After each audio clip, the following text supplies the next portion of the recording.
ನಿಮ್ಮ ಸಿನಿಮಾ ಒಂದು ಹಂತದಲ್ಲಿ ಬರೋದಾದರೆ ಮ್ಯೂಸಿಕ್ ಅಂದರೆ ಸಿನಿಮಾ ರಿಲೀಸ್ಗೂ ಮುಂಚೆ ಮ್ಯೂಸಿಕ್ ತುಂಬ ಇಂಪಾರ್ಟೆಂಟ್ ಆಗುತ್ತೆ. ನಿಮ್ಮ ಡೇ ಒನ್ ನೆನಪಿರ್ಲಿಂದ ಹಿಡಿದು ಐ ಮೀನ್ ಜೊತೆಲಿಂದ ಹಿಡಿದು ಇವತ್ತಿನವರೆಗೂ ಕ್ಯಾಲ್ಕುಲೇಟ್ ಮಾಡಿದ್ರೆ ಎಲ್ಲ ಸಿನಿಮಾದ ಆಲ್ಬಮು ಕೂಡ ಹಿಟ್ ಸಾಂಗೆ. ಮೀನ್ ಜನ ರೀಕಾಲ್ ಆಗಿ ಹಾಡ್ತಾನೆ ಇರ್ತಾರೆ. ಮೀನ್ ಲೈಕ್ ಒಂದ್ಸಲ ಕೇಳ್ಬಿಟ್ಟು ಓಕೆ ಗುರು ಇಷ್ಟ ಆಯಿತು ಬಟ್ ಲಿರಿಕ್ಸ್ ಬರಲ್ಲ ಅನ್ನೋಂಥದ್ದಿಲ್ಲ. ಜೊತೆಲಿಂದ ಇರ್ಬೋದು, ನವಗ್ರಹ ಆಗಿರ್ಬೋದು, ಸಾರಥಿ ಆಗಿರ್ಬೋದು, ಪ್ರತಿಯೊಂದು ಇನ್ಕ್ಲೂಡಿಂಗ್ ರಾಯಲ್ ಲೈಲಾ ಓ ಲೈಲಾ ಇವತ್ತಂತೂ ಯೂತ್ಸ್ ಎಲ್ಲೇ ಹೋದ್ರೂ ಆ ಸಾಂಗ್ ಇದ್ದೇ ಇರುತ್ತೆ. ಬಟ್ ಇನ್ಕ್ಲೂಡಿಂಗ್ ಆ ಹುಕ್ ಸ್ಟೆಪ್ ತುಂಬ ಚೆನ್ನಾಗಿ ಡ್ಯಾನ್ಸ್ ಮಾಡಿದ್ರೆ. ಸೊ ಹೆಂಗೆ ಕ್ಯಾಲ್ಕುಲೇಟ್ ಮಾಡ್ತೀರಾ ನೀವು? ಇಲ್ಲ ಸರ್, ಅದರಿಂದ ಸ್ಪೆಷಲ್ ಎಫರ್ಟ್ ತರ ಏನಿರಲ್ಲ. ನಾವು ಕತೆ ಮಾಡಿಕೊಂಡು ಅದ್ರಲ್ಲಿ ಎಲ್ಲೆಲ್ಲಿ ಸಾಂಗ್ ಸೀಕ್ವೆನ್ಸ್ ಬೇಕು ಅಂತ ಅನ್ಕೊಂಡಿದ್ದು ನಾವು ಮ್ಯೂಸಿಕ್ ಡೈರೆಕ್ಟರ್ ಜೊತೆ ಕೂತಾಗ, ಈಗ ಹರಿಕೃಷ್ಣ ಅವ್ರ ಜೊತೆಲಿ ನಾನು 3 ಸಿನಿಮಾ ಮಾಡಿದ್ದು. ಆ 3 ಸಿನಿಮಾಯಿಂದ ನಂದು ಟೋಟಲ್ ಹರಿ ಸರ್ ನನಗೋಸ್ಕರ ಮಾಡಿಕೊಟ್ಟಿರೋದು ಸಾಂಗ್ಸ್ ಬಂದ್ಬಿಟ್ಟು 16. ಜೊತೆಲಿ 6 ಸಾಂಗು, ನವಗ್ರಹಲಿ 5 ಸಾಂಗು, ಸಾರಥಿಲಿ 5 ಸಾಂಗು, 5 ಸಾಂಗು ಇತ್ತು. ಅದಷ್ಟೇ 16 ಟ್ಯೂನ್ ನಾನು ಹರಿ ಸರ್ ಹತ್ರ ಇಸ್ಕೊಂಡಿದ್ದು. ಆ್ಯಂಡ್ ಇದೆಲ್ಲದಕ್ಕೂ ನಾಗೇಂದ್ರ ಪ್ರಸಾದ್ ಅವರೇ ಲಿರಿಕ್ಸ್ ಬರೆದಿದ್ದು. ಮತ್ತೆ ಇನ್ನೊಂದಂದ್ರೆ ಒಂದ್ಸತಿ ಹಂಸಲೇಖ ಸರ್ ಒಂದು ಇದ್ರಲ್ಲಿ ಹೇಳಿದ್ರು, ನಾವು ಚಿನ್ನದ ಅಂಗಡಿ ಇದ್ದಂಗೆ. ಸೊ ಯಾರೇ ಕಸ್ಟಮರ್ ಬಂದ್ಬಿಟ್ಟು ಅವ್ನು ಯಾವ ಥರ ಡಿಸೈನ್ಸ್ ಕೇಳ್ತಾನೆ ನಾವು ಆ ಥರ ಮಾಡ್ಕೊಡ್ತೀವಿ. ಅದು ತುಂಬ ಜನಕ್ಕೆ ಇಷ್ಟ ಆಗೋ ಡಿಸೈನ್ಸ್ ಆಗ್ಬೋದು, ಇಲ್ಲ ತುಂಬ ಜನಕ್ಕೆ ಇಷ್ಟ ಆಗದಿರೋಂಥ ಡಿಸೈನ್ಸ್ ಆಗ್ಬೋದು ಅಂತ. ಸೊ ಲಕ್ಕಿಲಿ ನಾನು ನನ್ನ ಸಿನಿಮಾಗೆ ಹರಿ ಸರ್ ಆಗಲಿ ನಾಗೇಂದ್ರ ಪ್ರಸಾದ್ ಅವ್ರ ಕಾಂಬಿನೇಷನ್ ಕೊಟ್ಟರೆ ಎಲ್ಲ ಸಾಂಗು ಸೂಪರ್ ಡೂಪರ್ ಹಿಟ್ ಆಯಿತು. ಅಂದರೆ ನಾನೇ ಹಿಟ್ ಸಾಂಗ್ ಮಾಡಿಸ್ಕೊಂಡೆ ಅನ್ನೋದಕ್ಕಿಂತ ನನ್ನ ಕಾನ್ಸೆಪ್ಟು ಆ್ಯಂಡ್ ನನ್ನ ಐಡಿಯಾಸ್ ಅವ್ರಿಗೆ ಇಷ್ಟ ಆಗಿ ಅವ್ರಿಗೆ ಆ ಟೈಮಲ್ಲಿ ಏನು ಫ್ಲ್ಯಾಶ್ ಆಗುತ್ತೆ ಟ್ಯೂನು ಅದನ್ನು ಅವ್ರು ಕೊಟ್ಟಿದ್ದು ಜನಕ್ಕೆ ಇಷ್ಟ ಆಗೋ ಥರ ಬಂದಿದೆ. ಕರಣ್ ಅವ್ರ ಹತ್ರ ಹೋಗಿ ನಂದು ಕತೆನ ಹೇಳಿ ಸಿಚುವೇಶನ್ಗಳನ್ನ ಹೇಳಿದಾಗ ಅವರು 5 ಸಾಂಗ್, ನನ್ನ ಸಿನಿಮಾಗೆ 5 ಸಾಂಗ್ ಬೇಕಿತ್ತು, 5 ಟ್ಯೂನ್ ನಾನು ಇಸ್ಕೊಂಡಿದ್ದೆ ಅವ್ರ ಹತ್ರ. ಆ್ಯಂಡ್ ಅವಾಗಲೇ ನಮ್ಗೆ ಅನ್ಸದೆ, ಅಂದರೆ ನೀವು ಆಪ್ಷನ್ಸ್ಗಳು ಕೇಳಲ್ಲ, ಫಿಕ್ಸ್ ಆಗ್ಬಿಡ್ತೀರಾ? ಇಲ್ಲ, ಅವ್ರು ಬೆಸ್ಟ್ ಕೊಟ್ಟ ಮೇಲೆ ಆಪ್ಷನ್ ಆಗಬೇಕು. ಓಕೆ, ಈಗ ನಾವು ಒಂದು ಹೋಟ್ಲಿಗೆ ಹೋಗ್ತೀವಿ, ಒಂದು ಒಳ್ಳೆ ಟಿಫನ್ ಮಾಡೋಣ, ಇಡ್ಲಿ ತಿನ್ನೋಣ ಅಂತ ಹೋಗ್ತೀವಿ. ಇಡ್ಲಿ ಚೆನ್ನಾಗಿತ್ತು ಅಂದಮೇಲೆ ಇಡ್ಲಿ ಬದಲು ಬೇರೆ ಏನಾರು ಇದೆಯಾ ಅಂತ ನಾವು ಕೇಳಲ್ಲ. ಚೆನ್ನಾಗಿದೆ ಅಂದ್ಮೇಲೆ ಸಾಕಲ್ವಾ? ಹತ್ರ ನಂಗೆ ಅವರು ಕೊಟ್ಟಿಟ್ಟು ಸಾಕು, ತುಂಬಾ ಚೆನ್ನಾಗಿದೆ ಅಂತ ಅನ್ಸುತ್ತೆ. ಆ್ಯಂಡ್ ದಿಸ್ ವಿಲ್ ವರ್ಕ್ ಅಂತ ಅನ್ಸುತ್ತೆ. ನಾನು ಯೂಶಲಿ ಬಿಲೀವ್ ಮಾಡೋದು ನನ್ನ ಇನ್ಸ್ಟಿಂಕ್ಟ್ಸ್ ಮೇಲೆ. ಎಸ್ ಇಟ್ ವಿಲ್ ವರ್ಕ್ ಅಂತ ನನಗನ್ಸಿದ್ರೆ ಜನಕ್ಕೂ ಅದು ಹಂಗೆ ಆಗುತ್ತೆ ಅಂತ ಒಂದು ಸ್ಟ್ರಾಂಗ್ ನಂಬಿಕೆ ಇದೆ ನನಗೆ. ಆ್ಯಂಡ್ ಅದು ತುಂಬಾ ಚೆನ್ನಾಗಿ ವರ್ಕ್ ಆಗಿದೆ. ಅಲ್ಲ, ಈಗ ನಾವು ಸಾಂಗ್ಸ್ ಎಲ್ಲ ಬಿಟ್ಟ ಮೇಲೆ ಜನ ರಿಸೀವ್ ಮಾಡ್ಕೊಂಡಿದ್ದು ನೋಡಿದಾಗ yes again my instinct is working ಅಂತ ನಂಗೆ ಅನ್ಸುತ್ತೆ. ಸೊ ಅದೇ ಅಂದರೆ ನಾನು ತುಂಬ ಒಳ್ಳೆ ಸಾಂಗ್ಸ್ ಮಾಡ್ಕೋತೀನಿ ಅನ್ನೋದಕ್ಕಿಂತ ನಂಗೆ ಒಳ್ಳೆ ಸಾಂಗ್ಗಳು ಸಿಗ್ತಾ ಇದ್ದಾರೆ ಅನ್ನೋದು ಹೇಳ್ಬೋದು. ಓಕೆ ಮೇಡಮ್, ಆಫ್ಟರ್ ಸಲಗ ರಾಯಲ್ ನಿಮಗೆ ಎಷ್ಟು ಇಂಪಾರ್ಟೆನ್ಸ್ ಆಯಿತು? ಏನಕ್ಕೆ ಆಫ್ಟರ್ ಕರೋನಾ ಸಿನಿಮಾಗಳು ಓಡುತ್ತಾ ಜನ ಥಿಯೇಟ್ರಿಗೆ ಬರ್ತಾರಾ ಅನ್ನೋ ಒಂದು ಡೌಟಲ್ಲಿ ಇದ್ದಂಥ ಸಮಯದಲ್ಲಿ ಸಲಗ ಬರುತ್ತೆ, ಬ್ಲಾಕ್ ಬಸ್ಟರ್ ಸಿನಿಮಾ ಆಗುತ್ತೆ. ಅದಾದಮೇಲೆ ಗ್ಯಾಪ್ ತೊಗೊತೀರಾ. ಮೀನ್ ಲೈಕ್ ನೀವು ಒಂದು ಸಿನಿಮಾ ಹಿಟ್ ಆಯಿತು ಅಂದ ತಕ್ಷಣ ಸಂಜನಾ ಅವ್ರ ಮೇ ಬಿ ನನಗನ್ಸಿರೋ ಮಟ್ಟಿಗೆ ಅದೇ ರೀತಿಯ ಕ್ಯಾರೆಕ್ಟರ್ ಮಾಡೋಕ್ಕೆ ಒಂದು 100 ಸ್ಕ್ರಿಪ್ಟ್ ಬಂದಿರುತ್ತೆ. ಬಟ್ ಸೆಲೆಕ್ಷನ್ ಮಾಡೋಂಥದ್ದು ಇರುತ್ತಲ್ಲ, ಅದು ತುಂಬ ಇಂಪಾರ್ಟೆಂಟ್ ಆಗುತ್ತೆ. ಆ ಪ್ರೋಸೆಸ್ಸಲ್ಲಿ ಬರೋದಾದರೆ ರಾಯಲ್ನ ನೀವು ಸೆಲೆಕ್ಟ್ ಮಾಡಿದ್ದು ಯಾವ ಕಾರಣಕ್ಕಾಗಿ, ಇದು ಎಷ್ಟು ಇಂಪಾರ್ಟೆಂಟ್ ಆಗುತ್ತೆ? ಸರ್, ರಾಯಲ್ ನನಗೆ important for a lot of reasons. ನೀವು ಹೇಳ್ದಾಗೆ ಸಲಗ ಆದ್ಮೇಲೆ ನೀವು ಅದೇ ರೀತಿ ಪಾತ್ರಗಳು ಆಬ್ವಿಯಸ್ಲಿ ಬಂದಿತ್ತು. ನಮ್ಮಲ್ಲಿ ಕಾಮನ್ ಮೇಡಮ್, ಒಬ್ರು ಒಂದು ಹಿಟ್ ಕೊಟ್ಟರೆ ಸರ್ ಇದೇ ತರ ಕತೆ ಬೇಕು, ಇದೇ ತರ ಸಿನಿಮಾ ಬೇಕು, ಹೀರೋ ಹಂಗೆ ಹೊಡಿಬೇಕು ಅನ್ನೋದಿದೆ, ಅದು ಕಾಮನ್ ಇದ್ದೇ ಇರುತ್ತೆ. ಸೊ ಆ ಪ್ಯಾಟರ್ನ್ ಬ್ರೇಕ್ ಮಾಡಿ ಕಮರ್ಷಿಯಲ್ ಆಗಿ ಕಾಣಿಸ್ಕೋಬೇಕು ಅನ್ನೋ ತರ ಕಾಯ್ತಾ ಇದ್ದೆ ನಾನು. ಬಟ್ ರಾಯಲ್ ಒಪ್ಕೊಳ್ಳೋದಕ್ಕೆ main reason very honestly Dinakar sir and Jayanna ಬೊಗಣ ಸರ್ ಬ್ಯಾನರ್. ಕತೆ ಕೇಳಕ್ ಮುಂಚೆ ನಾನು ಆಲ್ರೆಡಿ ಹೂ ಅಂದ್ಬಿಟ್ಟಿದ್ದೆ ಇಷ್ಟು ಇನ್ಫಾರ್ಮೇಶನ್ಗೆ. ಬಟ್ ಅದಾದ್ಮೇಲೆ ನಾನು ಹಿಂಗ್ ವೇಟ್ ಮಾಡ್ತಿದ್ದೆ ಅಲ್ಲ, ಕಮರ್ಷಿಯಲ್ ಆಗಿ ಕಾಣಿಸ್ಬೇಕು, ತುಂಬಾ ಸ್ಟ್ರಾಂಗ್ ರೋಲ್ ಇರಬೇಕು, ಬರೀ ಗ್ಲಾಮರ್ಗೆ ಅಂತ ಹೋಗ್ಬಾರ್ದು. ಒಂದಷ್ಟು ಪಾಯಿಂಟ್ಸ್ ಇತ್ತು ನನಗೆ, ಈ ತರ ಸ್ಕ್ರಿಪ್ಟ್ನೇ ನಾನು ತಗೋಬೇಕು ಅಂತ. ನೀವು ನನ್ನ ಟೈಮ್ ಇದನ್ನ ನೋಡಿದ್ರೆ ಫಾರ್ ಲಾಂಗ್ ಇಷ್ಟು ಇಯರ್ಸ್ಗೆ ನಾನು ಕೆಲವೇ ಪ್ರಾಜೆಕ್ಟ್ಗಳು ಮಾಡಿರೋದು.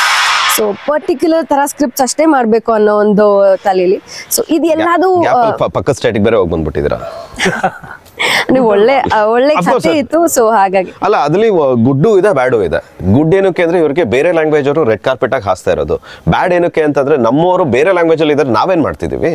ಒಳ್ಳೊಳ್ಳೆ ಆರ್ಟಿಸ್ಟ್ ಇದ್ದಾಗ ನಾವೇ ಆಪ್ಷನ್ಸ್ಗಳು ಕೊಡ್ತಾ ಇಲ್ಲ, ಬಿಟ್ಟಿಲ್ವಲ್ಲ, ಇಲ್ಲೂ ಮಾಡ್ತಾ ಇಲ್ಲ, ಮಾಡ್ತಿದ್ದಾರೆ. ಬಟ್ ಗ್ಯಾಪ್ ಇರೋದ್ರಿಂದ ನಮ್ಮ ಜನ ಅನ್ಕೊಳೋದೇ ಗುರು ಸಂಜನಾ ಅವ್ರ ಪಕ್ಕದ ಇಲ್ಲ, ರಿಲೀಸಸ್ ಲೇಟ್ ಆಗಿದೆ ಅಷ್ಟೇ. ಬಟ್ ಈ ವರ್ಷ ಎಲ್ಲದೂ ಬರುತ್ತೆ.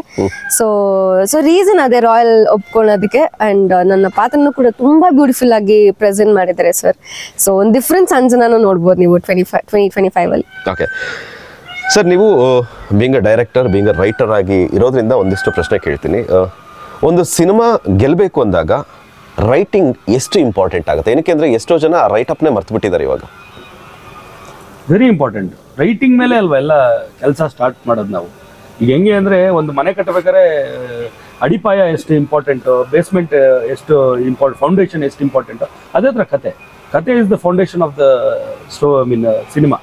ಕತೆ ಸ್ಟ್ರಾಂಗ್ ಆಗಿತ್ತು ಅಂದರೆ ಮೇಸ್ತ್ರಿ ಎಷ್ಟೇ ವೀಕ್ ಆಗಿದ್ರು ಸ್ಟ್ರಾಂಗ್ ಆಗಿ ಬಿಲ್ಡಿಂಗ್ ನಿಲ್ಲುತ್ತೆ. ಓಕೆ, ಅದನ್ನ ನಾನು ನಂಬ್ತೀನಿ ತುಂಬ. ಓಕೆ, ಸ್ಪೆಷಲಿ ನಮ್ಮ ಕನ್ನಡಿಗರು ಸೆಂಟಿಮೆಂಟ್ ಇರುವಂಥ ಸಿನಿಮಾನ ಯಾವತ್ತೂ ಯಾವ ಸಿನಿಮಾನೂ ಸೋಲ್ಸಿಲ್ಲ. ನಿಜ. ಅದರಲ್ಲೂ ತಾಯಿ ಸೆಂಟಿಮೆಂಟ್ ಅಂತ ಬಂದಾಗ ಅದು ಬ್ಲಾಕ್ ಬಸ್ಟರ್ ಆಗಿರುವಂಥ ಹಿಸ್ಟ್ರಿನೇ ಇದೆ.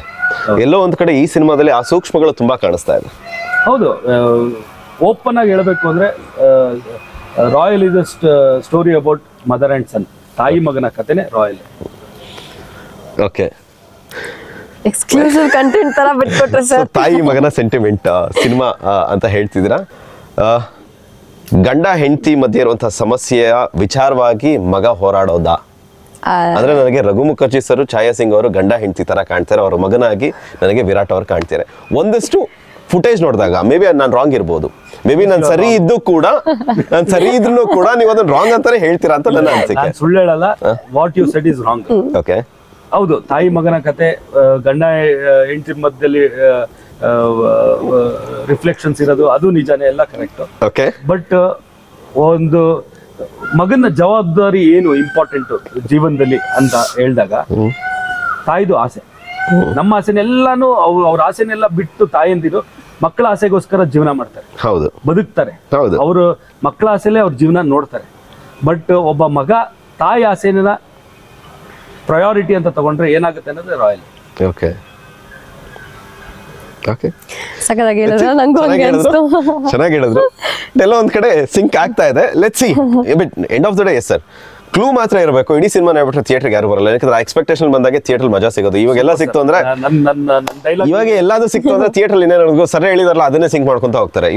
ಒಂದು ಸತಿ ಏನಾಗುತ್ತೆ ಅಂದ್ರೆ ಸಿನಿಮಾಲಿ ನಾವ್ ಏನ್ ಮಾಡ್ತಾ ಇದೀವಿ ಅಂತ ಹೇಳ್ಬಿಟ್ಟು ಒಬ್ಬ ಕ್ಲಾರಿಟಿ ಕೊಟ್ಟು ಕರ್ಸೋದು ಒಂದಷ್ಟು ಜನ ಇದ್ದಾರೆ. ಕತೆನ ಎರಡ್ ತರ ಹೇಳ್ಬೋದು. ಏನ್ ವಿಚಾರ ಅಂತ ಹೇಳ್ಬಿಟ್ಟು ಅದು ಹೆಂಗ್ ಆಗುತ್ತೆ ಅನ್ನೋದನ್ನ ತೋರ್ಸ್ಕೊಂಡು ಹೋಗೋದು. ಏನ್ ವಿಚಾರ ಅಂತ ಹೇಳ್ದೇನೆ ವಿಷಯಗಳನ್ನ ಹೇಳ್ಕೊಂಡು ಹೋಗ್ತಾ ಆಮೇಲೆ ಫೈನಲ್ ಆಗಿ ಏನಕ್ಕೆ ಅದು ಅನ್ನೋದು ಹೇಳ್ತಾ ಹೋಗ್ಬೋದು. Linear non linear way of telling ಅಷ್ಟೇ, ಏನಿಲ್ಲ. ಏನು ಕತೆನ ಹೇಳೋದು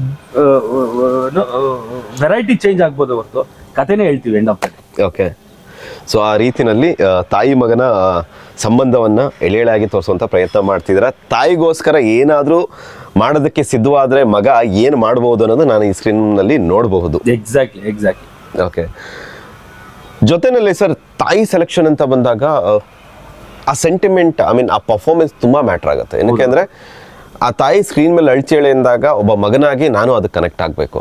ಕನೆಕ್ಟ್ ಆಗಿಲ್ದಂಗೆ ರ್ಯಾಂಡಮ್ ಆಗಿ ಅವ್ರ ಹತ್ರ ಅಥವಾ ರ್ಯಾಂಡಮ್ ಆಗಿ ಪರ್ಫಾರ್ಮೆನ್ಸ್ ಆದರೆ ಸಿನಿಮಾ ಆಲ್ಮೋಸ್ಟ್ ಡ್ರಾಪ್ ಆಗುತ್ತೆ. ಬಟ್ ಛಾಯಾ ಸಿಂಗ್ ಅವರು ನಮಗೆಲ್ಲೂ ಕೂಡ ಎಲ್ಲರೂ ಈ ಕ್ಯಾರೆಕ್ಟರ್ ಸೂಟ ಅನ್ನೋ ಒಂದು ಕ್ವೆಶನ್ ಮಾರ್ಕ್ ಬರೋ ರೀತಿಯಲ್ಲಿ ಕಾಣಿಸ್ಲಿಲ್ಲ. ಅದ್ಭುತವಾಗಿ ಅಂದ್ರೆ ಸೂಟ್ ಆಗಲ್ಲ ಅನ್ನೋ ರೀತಿಯಲ್ಲಿ ಕಾಣಿಸ್ಲಿಲ್ಲ ಅಂತ ಹೇಳ್ತಾರೆ. ಅಂದ್ರೆ ಶಿ ಇಸ್ ದ ಪರ್ಫೆಕ್ಟ್. ಆ ಕ್ವೆಶನ್ ಮಾರ್ಕ್ ಬರ್ತಾ ಇಲ್ಲ, ನೋಡಿದಾಗ ಕನೆಕ್ಟ್ ಆಗತ್ತೆ. ಅಂದ್ರೆ ಆಕ್ಚುಲಿ ನಿಜ ಹೇಳ್ಬೇಕಂದ್ರೆ ಛಾಯಾ ಸಿಂಗ್ ಅವರು ತಾಯಿ ಪಾತ್ರ ಸಾರಿ ಟು ನೋಟ್, ಈವನ್ ಅವರು ಕೂಡ ಕನ್ನಡ ಇದು ಕಮ್ ಬ್ಯಾಕ್ ಮಾಡ್ತಿರೋದು ನೋಡಿ, ಅದು ನಿಮ್ ಸಿನಿಮಾ ಮೂಲಕ. ಏನ್ರಿ ಎಲ್ಲ ಸಿಂಕ್ಗಳು ಬಿಟ್ಟಿದ್ದೀರ ನೀವು.